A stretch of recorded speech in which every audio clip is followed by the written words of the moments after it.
เลขโคสองเนาะ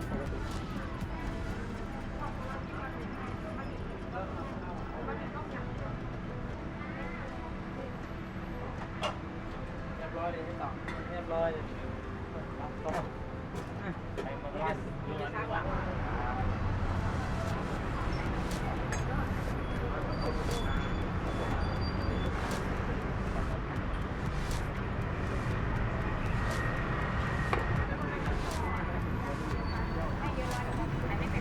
โอเคครับผมครับ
210 บาทหมูชิ้นหมูสับค่ะ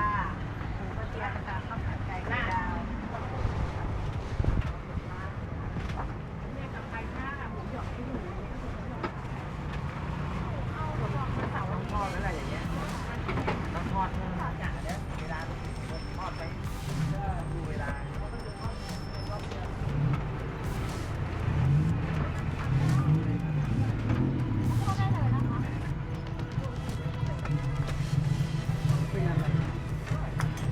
sống rồi nó không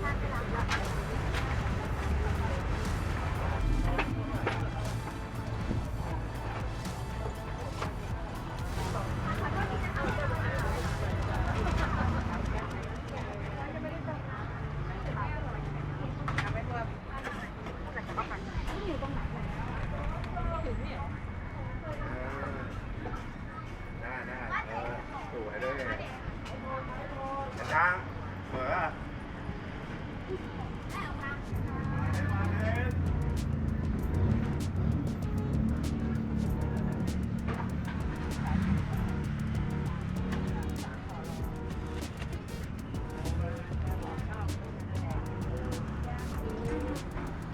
อันนี้ไส้อะไรอ่ะนี่เปลือกกับผู้ชายกับไส้เอาเปลือกทำอะไรที่บ้านแล้วก็เอาอันนี้ถูกราดน้ำพริกเลย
ไม่ชอบครับไม่ใหญ่ไม่ชอบ จ้า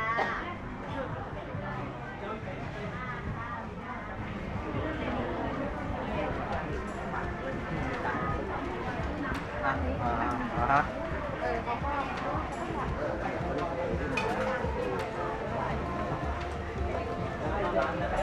ไม่ไหวไหม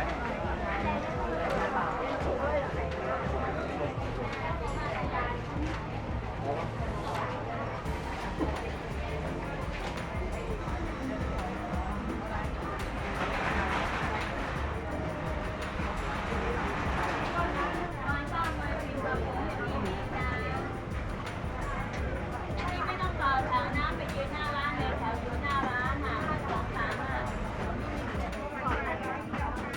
นี่เดี๋ยวต้องข้ามกันมาอีกไง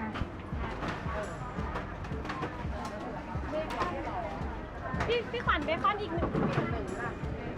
ต้นไม้รวมเลย แล้วใจดีด้วยดีวิ นี่คือท่าดีแล้วไม่ของอันนี้เหรอเป็นท่าเลย แฟนใจดีก็จะดีไงจ๊ะ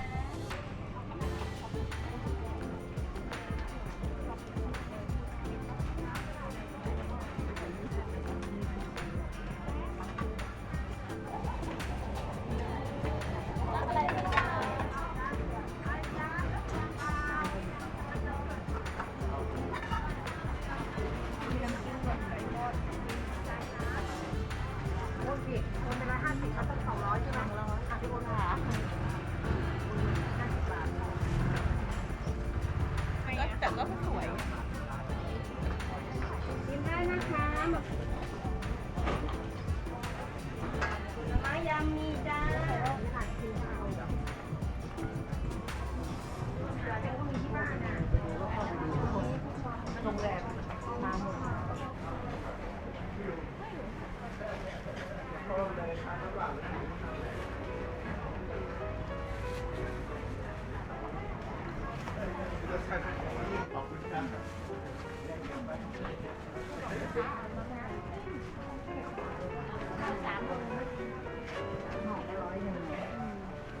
บางที่หอได้สิ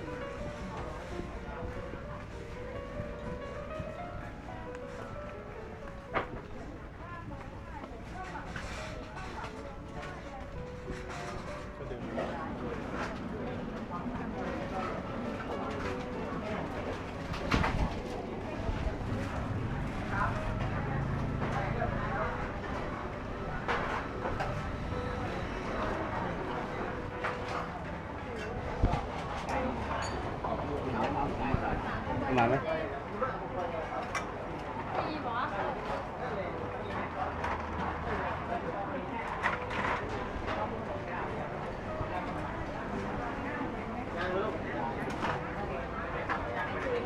ไปซุ้มอื่นแล้ว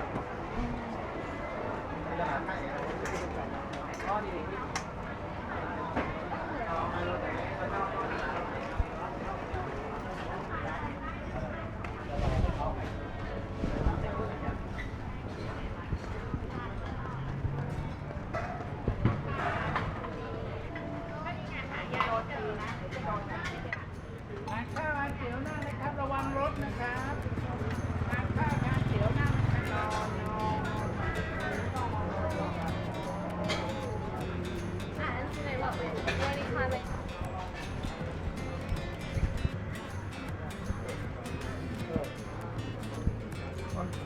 ดีแล้วพอย้อนกลับมาตรงนี้เดี๋ยวได้ฝาป่ะเดี๋ยว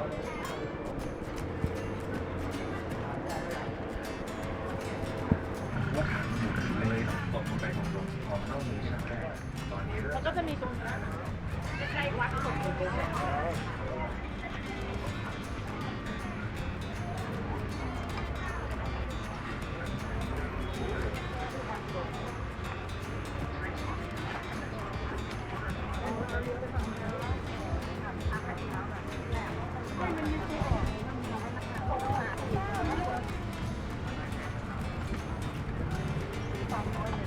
ขอบคุณครับ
นี่อาจารย์มัน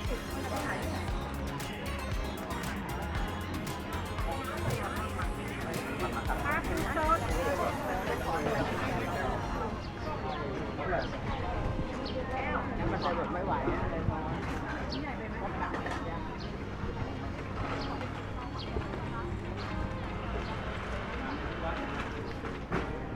หัวเนี้ยใครซื้อมาสวัสดีครับชิมก่อนนะ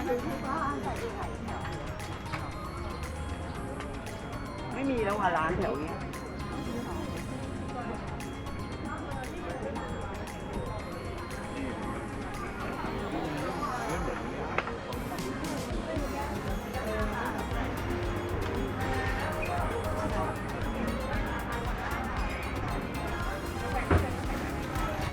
ดูแวะซื้อได้จ้า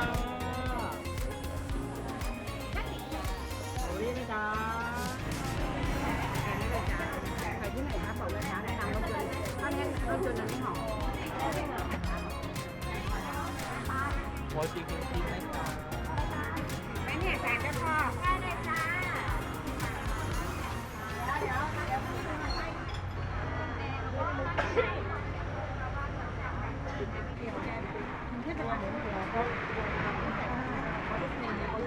ไปเที่ยวไปอะไรซื้อว่าอะไรสีไทย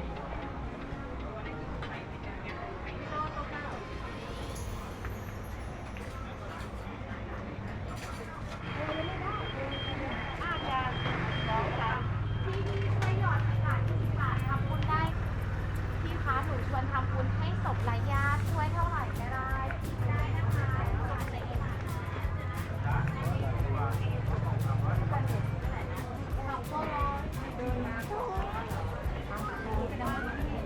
ขายอยู่3 ตัว 200 แล้วนะเป็นตัว65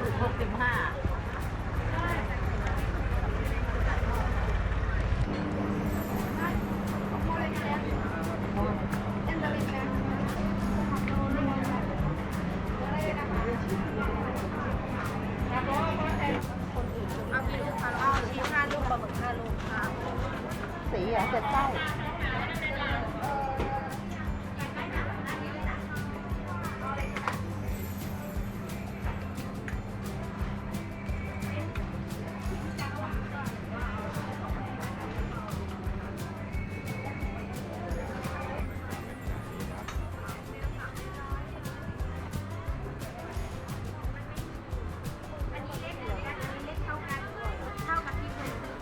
ถูกเราวางหัวใหญ่อันนี้หัวเล็กนะจ๊ะลองดูค่ะ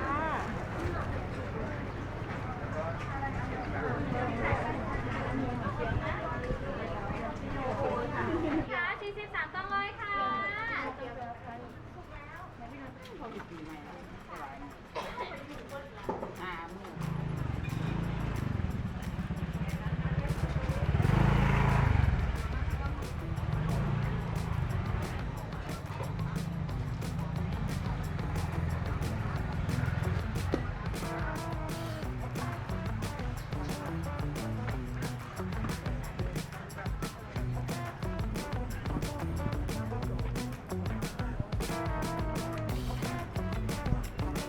ดูเพื่อนเดินบ้านนู้น